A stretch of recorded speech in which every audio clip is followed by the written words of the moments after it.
playing rough. October 27th, 1937. The Clinton children were tucked in for the night. And at 12 midnight, we heard a tremendous crash. So we all three ran downstairs, and we saw coming up from the basement all this black smoke. So we ran to the corner, as kids always had wanted to do, to the firebox on the corner, broke the glass and pulled the switch, and before you know it, the firemen were there. But we saw that the whole basement and part of the kitchen and part of the main floor were destroyed. And they found that there had been a bomb planted in the basement of the house.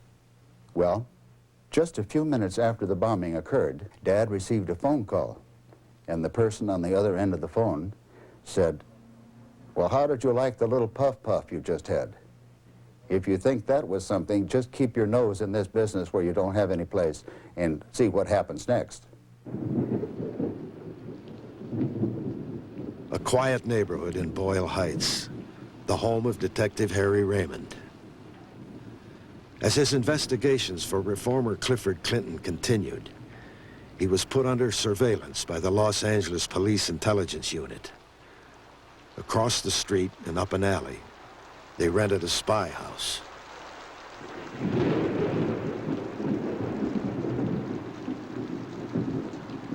Looking out this very window, Earl Kynett, the head of the unit, could keep tabs on Raymond, and with a phone tap, listen in on his calls probing City Hall.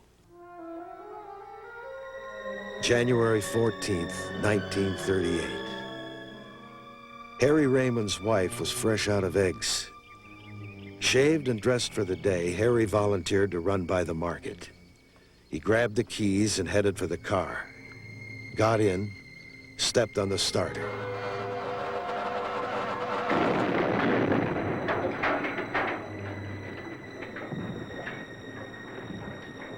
The explosion was heard for miles around. For blocks in all directions, windows were smashed. Authorities raced to the scene, as did reformer Clifford Clinton. Harry Raymond proved as tough as fictional Philip Marlowe. A mass of broken bones and more than 100 bloody wounds. He was heard to mumble, "This is a rotten way to try and get a man." For weeks, doctors dug shrapnel out of him, and still didn't get all of it. Harry couldn't believe what had happened to him, and at first was mum as to who he thought tried to kill him. But then one of his doctors received a threatening phone call. That did it. Kynett, Earl Kynett, he blurted. And with those words, he blew the lid off Los Angeles.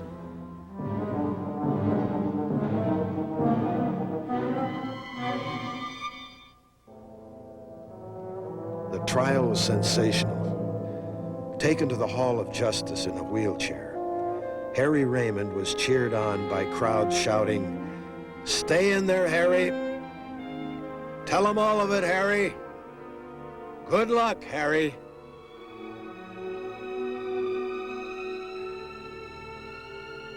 The courtroom is abandoned now, but in 1938 it was packed and hushed as Harry Raymond testified about City Hall payoffs, bribes, bagmen, and a near-fatal attempt to cool him off.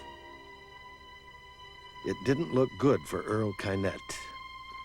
In desperation, he attempted to impress the jury by improving his appearance with glasses and a mustache. It didn't work. The evidence mounted. He was even identified as the buyer of the bomb's detonating wire. In the final days of the trial, Police Chief James Davis took the stand, couldn't get his story straight, and dug Kynett in even further. People against Early Kynett and others. Are the defendants ready for sentence at this time? Defendants are ready, Your Honor. The verdict went out over the airwaves.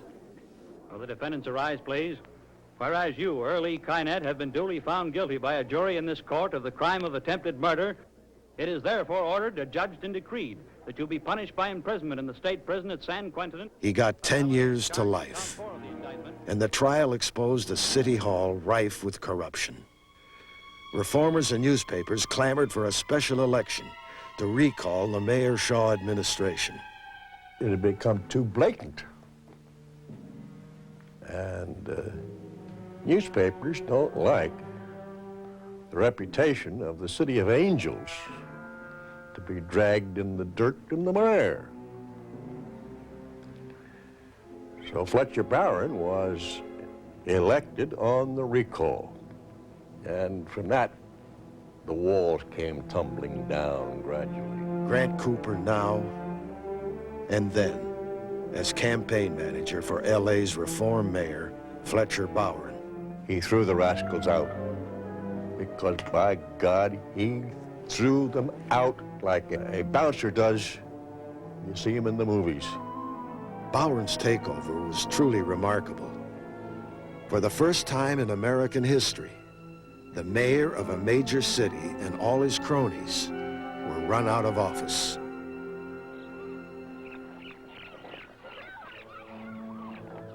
Three miles off the Santa Monica Pier, the curtain rang down on LA's brush with iniquity in the 30s.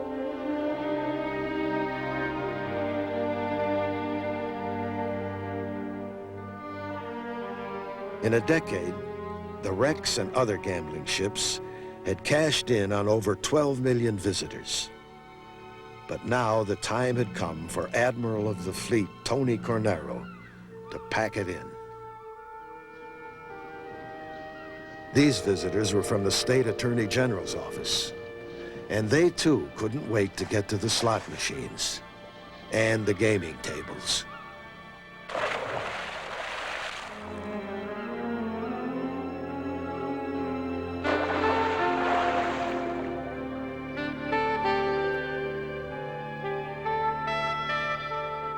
As 1938 drew to a close, it was all over for 1,000 brothels, bookie joints, and gambling dens.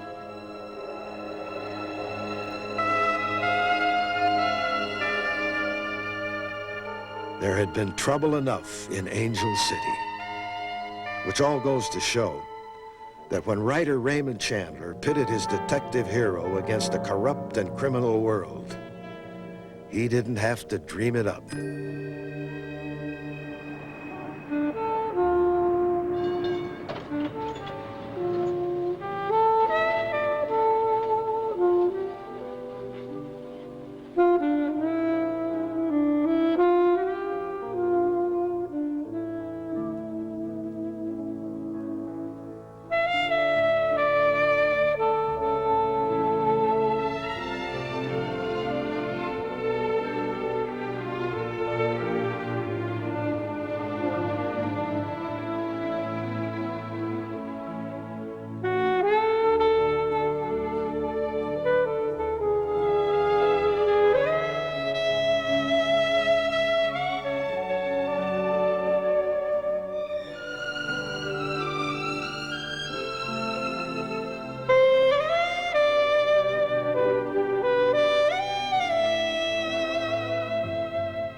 Luxury sedan in the KCET sweepstakes. Look for your last chance envelope in the mail with your personal claim number on the key. It could be your key to this elegant touring sedan with a powerful fuel-injected V6 engine and beautifully appointed interior. The high-performance handling and spacious comfort of the new Merkur Scorpio may already be yours. So mail your KCET sweepstakes entry today and support your favorite television station. Major funding for the